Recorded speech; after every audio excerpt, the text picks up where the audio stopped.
The Bitcoin base layer is a broadcast network, whereas Lightning is a multi-sig set of channels, a network of channels that exists on top of the Bitcoin network, and basically allows for much quicker payments. But of course, it's a newer system. There's more security challenges, more complexity associated with it.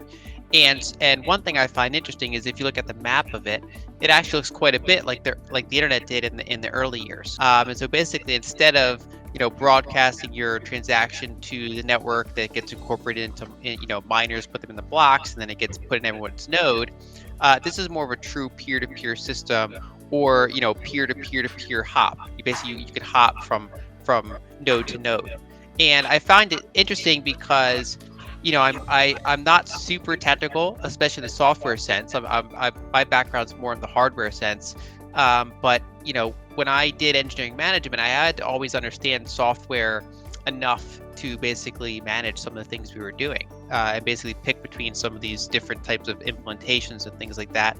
And so I try to understand it as best I can, but I still look at it more so from a macro perspective than a technical perspective. But of course, the technical side has to be understood enough to inform the macro side. And what I found interesting, starting a little less than 2 years ago now, was that I started to see that the network was reaching critical mass. And so I didn't cover it really in its early years. I wasn't even super into Bitcoin back then. But once I got caught up to speed on the Bitcoin base layer, I started looking around at what else is going on in the ecosystem. And Lightning really caught my eye because I saw that, it got some criticism for kind of, building slowly and not being huge from the start. But due to the way it's fundamentally designed, that's how it had to be. Basically, when you're building channel by channel by channel, you're basically slowly building a network effect over time. And even back then, they were also, they were purposely not trying to grow it super quickly because they were emphasizing security. And so what I started to see by the end of 2020 and into the really beginning of 2021 was that liquidity was becoming truly usable. If you look at the current financial system, the way it's structured, you have major settlement systems. They're often run by a central bank or a consortium of banks, and what they do is they settle large, small numbers, relatively small numbers, kind of like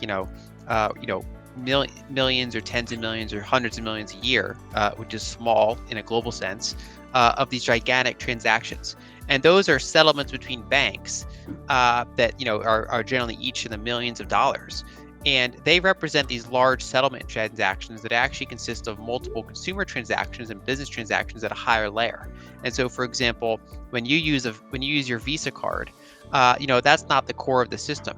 You're, depending on how you define it, I mean, you're 3-4 layers up on the stack. And so basically we have this kind of process where you have these, if you look at FedWire, for example, that's one of the major settlement networks in the United States, and it's operated, as one of my guests for the name, by the Fed. And you have this gross interbank settlement system, and it's funny, it actually does about as many transactions per year as the Bitcoin network, kind of rough order of magnitude, but it settles literally hundreds of trillions of dollars per year in gross figures. Because these represent banks sending gigantic transactions to each other.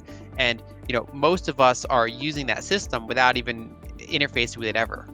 We don't even know, most of us, that we're using it, but just by participating with our bank and using these other types of ways of moving money more quickly for smaller amounts, we end up using that indirectly.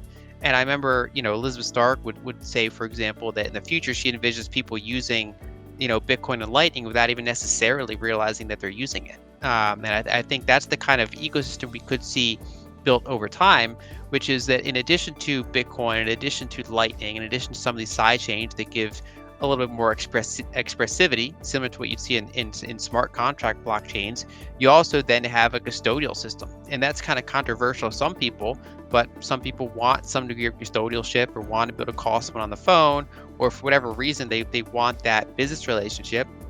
And that's yet another scaling method on top of the stack. And so, for example, as of several months ago, technically everybody with a Cash App account can access Lightning. And so, basically you have this kind of layered approach, and we could see more layers again. I mean, there's other things like channel factories and stuff that could scale things further. They get a little bit more a little bit above my technical pay grade. But essentially, you have this, much like kind of Bitcoin represents almost like a decentralized Fedwire system mixed with, its own unit, gold, basically. So you have like digital gold combined with Fedwire. And on top of that, you have, Lightning's kind of like Visa. And then, on top of that, you have these other types of interfaces. And I think that, what we're seeing is that, that basically gives users the option to use it in a way that makes sense for them, right? So if they want the full self-sovereign experience, they can go right to the base layer. They can get a cold card. They can, store their funds. If they want to do a self-custodial Lightning wallet, that's another choice that they can do. There's different trade-offs and advantages they get in order, when they do that. Or they can use a custodial solution, and basically, as they kind of pick their own adventure on that, they're basically solving for whatever need they have, and the network's there for them the way they want to use it. Levels of decentralization matter differently on different layers, right? So on the Bitcoin base layer, decentralization is almost all that matters. Basically optimizing for the most possible decentralization, because that's what's enforcing, the basically complete network censorship at the base layer, as well as enforcing the rules of the network, including monetary, supply and things like that. Whereas in the Lightning layer, what you're mainly worried about is the risk of censorship. And so kind of the worst thing that can happen is aside from certain challenges that can make you lose your coins, but in a practical sense, basically getting censored from a large node. And that optionality is key. And I think, when people kind of theorize about how this works, they over engineer it in their head, and they want to design for every possible thing and basically almost pursue decentralization for decentralization's sake, whereas it's ultimately about designing for the end goal in mind.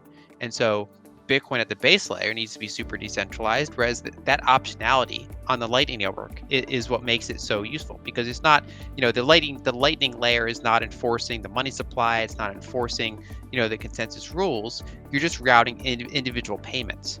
And other types of criticisms are, a lot of the early criticisms were valid because it's a young network.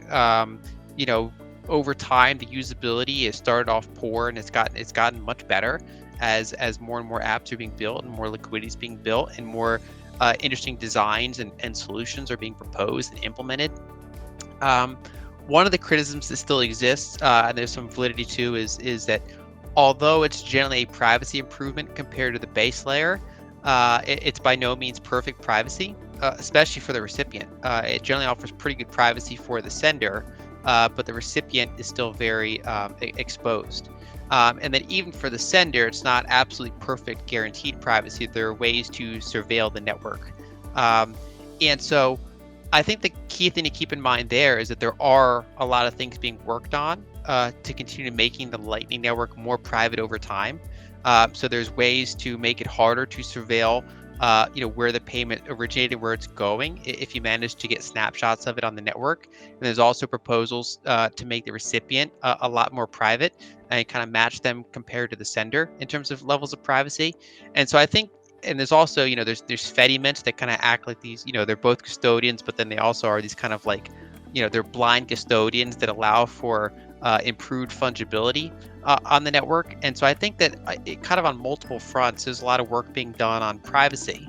But I think that, the main ones, that I've seen, at least from my analysis when I started looking into it years ago till now, the big kind of FUDs or the big criticisms were, that it's like, as Pablo covered, that it's not Bitcoin or that it's centralized. And then as you go downstream from there, you get into the other ones.